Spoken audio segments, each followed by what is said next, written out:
오늘 본문 말씀 히브리서 13장 1절에서 15절 말씀. 이제 히브리서가 끝나는 마지막 장이 됐습니다.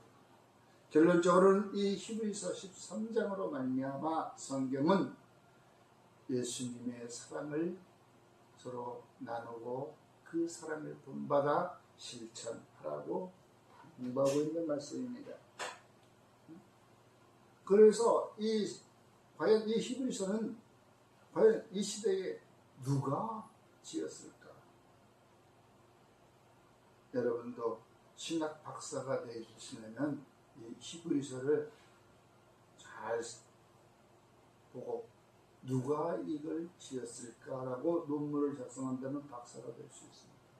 아직도 그 유명한 학자들도 신학자들도 히브리서의 작자를 누군가 바울인가 아볼로인가 디모데인가 이게 헷갈리고 있습니다. 바나바인가. 왜? 그들은 바울과 같이 전도여행도 다니고 또 바울과 같이 옥에도 갇혔던 사람이라 꼭 스타일을 보면 바울의 율법서와 같은 것들이 있어요. 성경을 구약을 토대로 하는 이런 것을 볼 때는 율법서와 같은 것. 분명히 신약의 로마서의 율법서가 있는데도 불구하고 이 히브리서는 우리에게 당부하는 말씀들이 철저히 들어있는 것이. 그러므로 오늘 성경 히브리서는 이 시대에 예수님을 믿는 우리가 보여야 할 가장 우리 증거는 변함없는 사랑이라는 것입니다. 한결같은 사랑. 신앙의 실제적인 삶을 우리는 살아가고 있는 것입니다. 특히 사랑을 중심으로 한 삶의 실천, 지침서를 보여주고 있다고 해도 과언이 아닙니다. 그러므로 오늘 말씀을 통해서 어떤 상황 속에서도 한결같은 마음으로 사랑하는 삶이 무엇인지를 함께 살펴보도록 하겠습니다. 첫째, 샘솟는 사랑을 하여라 라고 했습니다. 이것은 바로 나오는 말씀이 형제의 사랑하기를 계속하라는 것입니다. 지속적으로 사랑하라는 것입니다. 하다가 내 마음에 들면 사랑을 뚝 끊치고 내 마음에 들지 않다고 해서 나 이제 그들은 이제 상종도 안 할 거야. 그 전까지는 기껏 잘 지내다가 이제 상종도 안 하는데 보지도 않는데 그런 사랑이 아니라 지속적인 사랑. 그러한 상태가 될 때는 그 상대를 위하여 기도해주는 사람이 되어야 된다는 것이죠. 왜 그러한 일들이 일어났을까? 바로 화해할 수 있는 우리 코로나 시기를 그 어려움 속에서도 우리는 함께 식사를 못하게 했어도 공동체 식사를 적은 숫자로 할 수 있었습니다. 이것은 바로 어떠한 상황 속에서도 우리는 이 공동체의 형제를 사랑해야 됩니다. 이것을 나누는 것이 과연 올바른 사랑인가 라는 말씀도 있었지만 우리는 집 안에서보다는 밖에 나가 성문 밖에 나가 사랑을 한 것처럼 그래서 예수님의 피는 성문 밖에 뿌려준다. 성문 밖에서. 과거에 옛날에 그 레위 시대를 이렇게 보면 제사를 대제사장이 그 밖에서 희생을 잡아서 밖에서 피 뿌리고 소제를 하고 그 안에 것만 가지고 어디로 가? 지상소로 들어갔어. 성소로 들어갔어.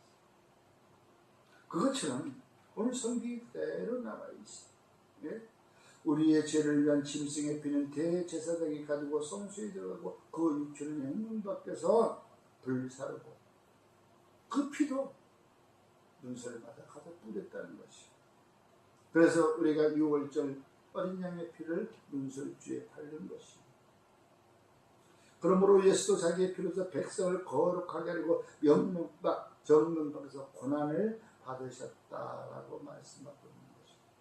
그럼도 우리가 주 예수의 제자라면 우리도 그 치욕을 짊어지고 영문 밖에 나가서 예수를 증거하면서 예수를 전하면서 받침해서 복음을 전하면서 치욕을 당한다 할지라도 우리는 기쁜 마음으로 즐거운 마음으로 해야 된다는 것이에요. 이번엔 밖에 나갔더니 주고도 안 받아가고 다들 나만 보면 피해가. 그렇게 해서 마음 상하지 말라 얘기해요. 예수님께서도 그보다 더한 침뱉음까지 받았는데 주고받으라고 안 받는다고 침뱉고 간 사람은 있을까?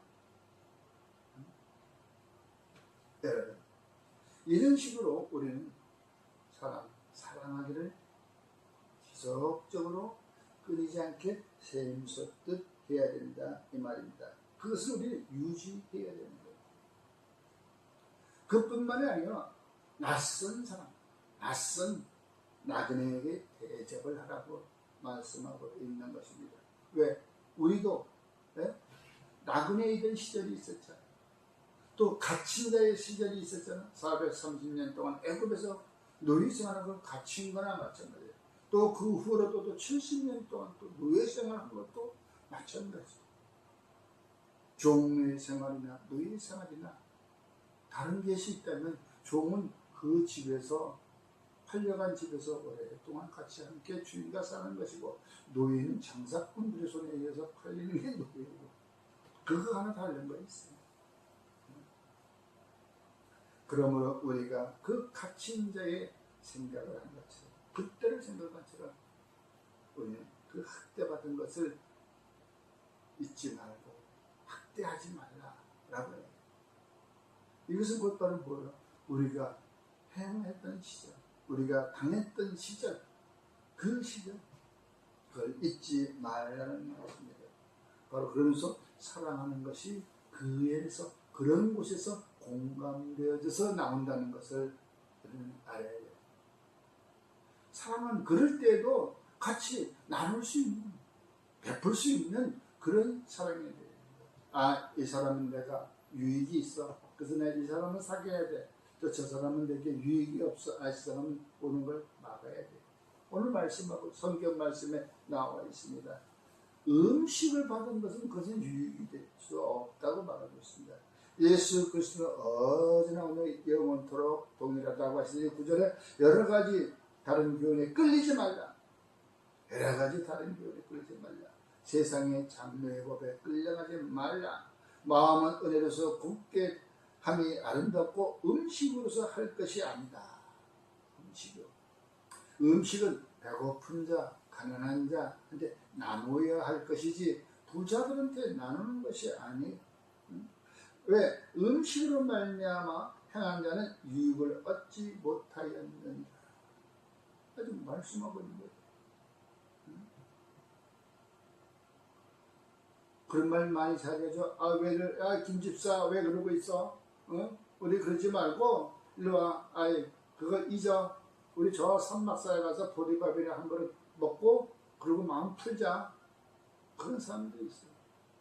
마음의 상처가 칼로 베인 듯 오려냈는데 보리밥 한 그릇으로 그게 지워지겠냐 이 말이에요. 안 지워져. 그러므로 우리가 말로서 상처를 주지 말고 말로서 칼로 베이듯 그 아픈 마음을 주지 말고 기껏 가서 보리밥 한 그릇 사주지 말고 이제 예수님의 사랑으로 한결같이 다가가라는 얘기. 다가가서 용서를 구하라는 얘기죠. 용서를 구하라. 그리고 항상 우리 그리스도의 신부처럼 정결한 삶을 살아가라. 물질에 너무 집착해서 살아가지 말라. 있는 것에 족한 줄 알고 살아가야지. 그 욕심을 내다 보면은 왜? 우리 그리스도인들은 주께서 우리를 돕는다고 말씀하고 있습니다. 그러므로 두려워하지 말라. 내가 너를 도우리라. 두려워하지 말라. 사랑하기 어려운 상황 속에서도 두려워하지 말아야 할 이유는 하나님의 도우심은 우리를 항상 있기 때문에, 하나님의 도우시는 분이 성령님을 우리에게 보내주셨잖아요. 사랑할 때 때로는 상처받기도 하고 때로는 오해받기도 할 수 있는 것이에요. 주님이 도우시고 거기 지키시는 확신이 있다고 생각이 된다면 계속 사랑은 이어갈 수 있는 것입니다. 왜? 말씀하시잖아요. 예수 그리스도는 어제나 오늘이나 영원토록 변하지 않으시는 분이다. 그게 바로 뭐예요? 어제나 오늘이나 내 영원토록 변하지 않는 것은 바로 진리. 진리가 변한 게 있습니까? 진리는 변함이 없는 것이에요. 물이 많이 쏟아지면 하늘을 펴 홍수가 나는 것은 당연한 거예요.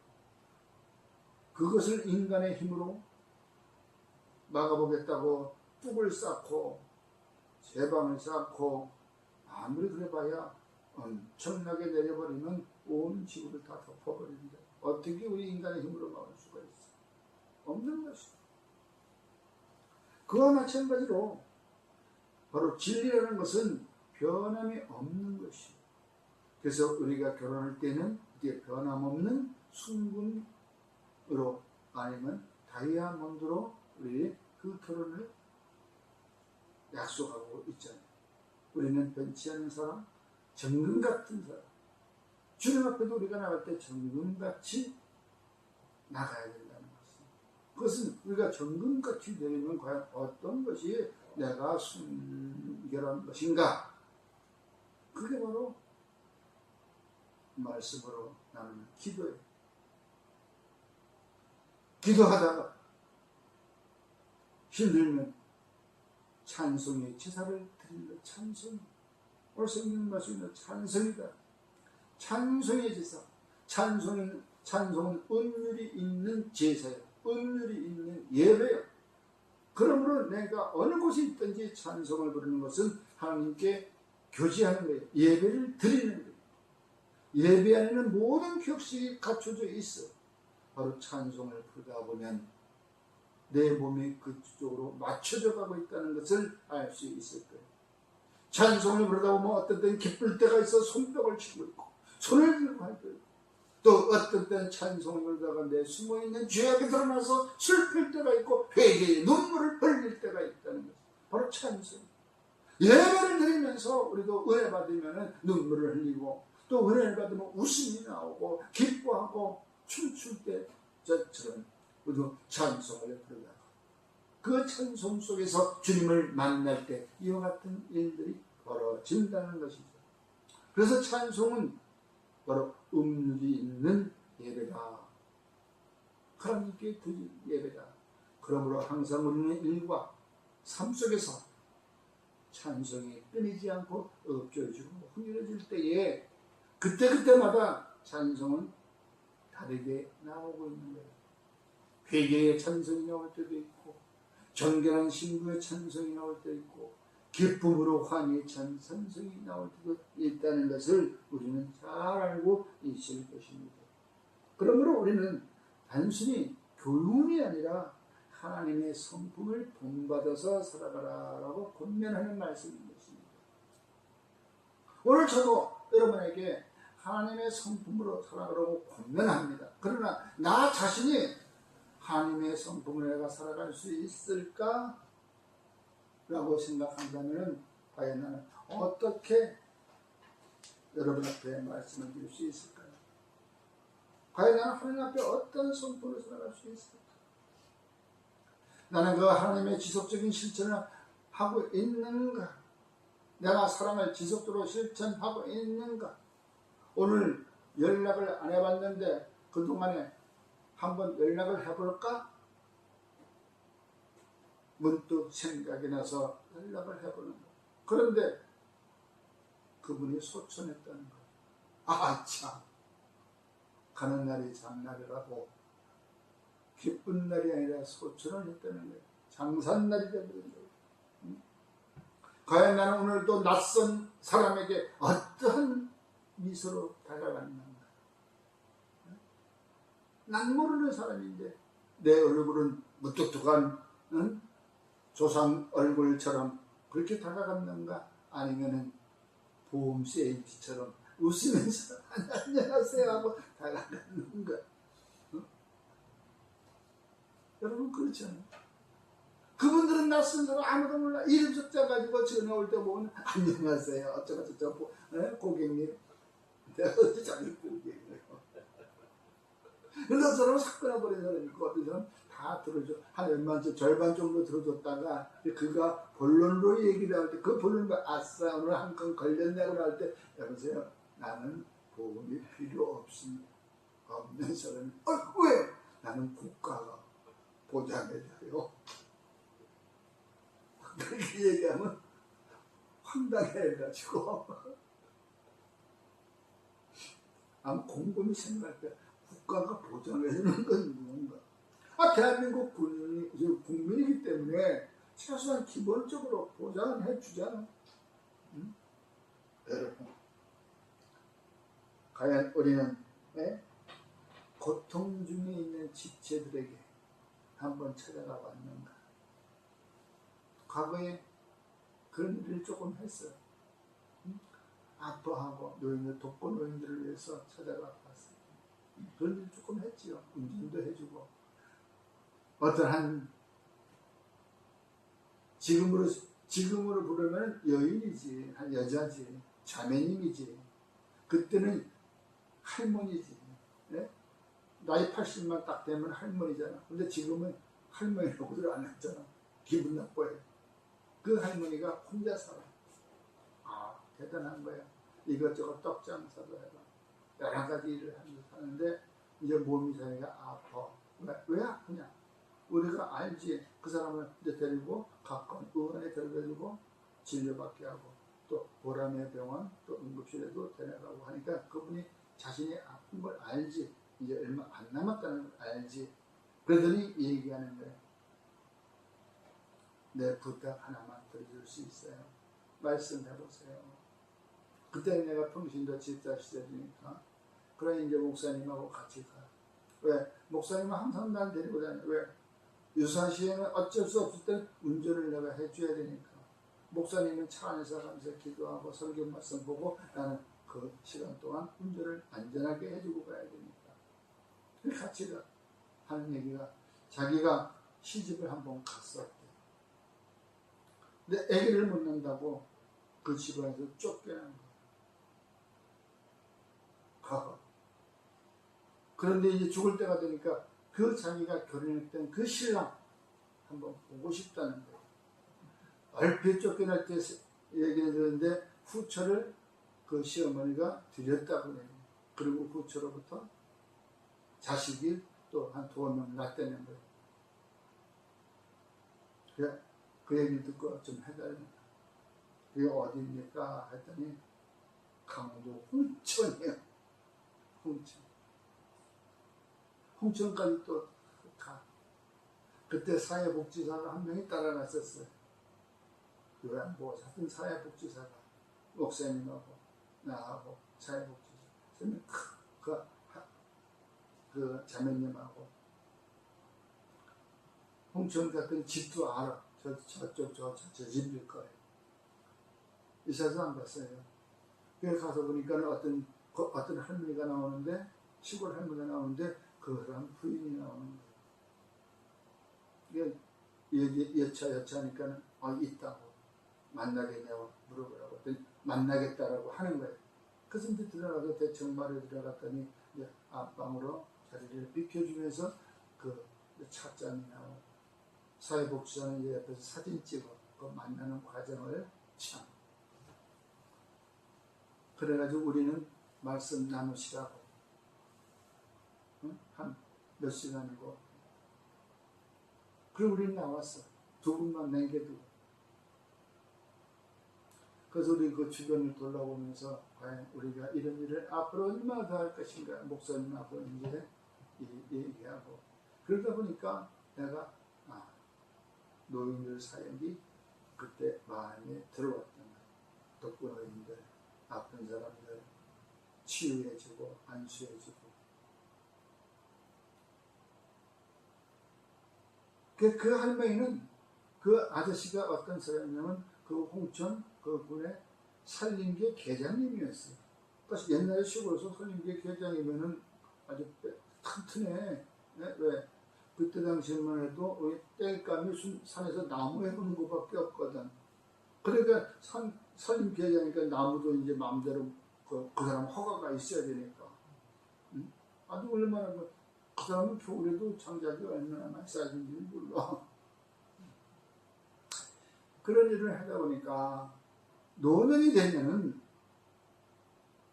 옛날 그 가장 행복했던 시절이 그리워하더라 이 말이에요. 그리워하더라. 그럼 그 그리움을 가지고 저와 여러분은 고향을 찾아가야 되는 것이. 나의 고향은 과연 어떤 그러한 그리움이 있는 곳인가? 우리는 지금 고향을 떠나온 지 엄청 오래됐기 때문에 수천 년이 지났기 때문에 그 고향이 어딘지를 몰라. 어떻게 한지도 몰라. 그러나 우리가 오늘 말씀을 통해서 예수님이 계시는 곳, 하나님이 다스리는 그 나라라면은 엄청난 곳이구나라는 걸 우리는 어렴풋이 생각할 수 있는 거예요. 그래, 그분이 계시는 곳이라면은 아마 아름다운 곳일 거예요. 나의 이 아픈 고통은 다 씻겨져 나가고, 나의 이 모든 어려움도 고난도 다 없어질 거예요. 슬픔도 없어질 거예요. 왜? 하나님의 나라는, 그분의 나라는 슬픔이 있는 곳이 아니요, 고난이 있는 곳이 아니요, 즐거움과 기쁨이 있는 곳이라고 우리는 말씀에서 배워왔잖아. 지금까지 들어봤잖아. 그분이 여기 오신 지가 벌써 2000년이 지났잖아. 2000년 전에 우리는 우리의 본향을 찾기 위해서 그분이 오셨다는 것을 여러분은 믿으셔야 되는 것입니다. 그것을 계속 가르쳐주기 위해서, 몸소 실천하기 위해서 우리는 예수님의 분을 따라가야 된다라고 말씀하고 있는 것입니다.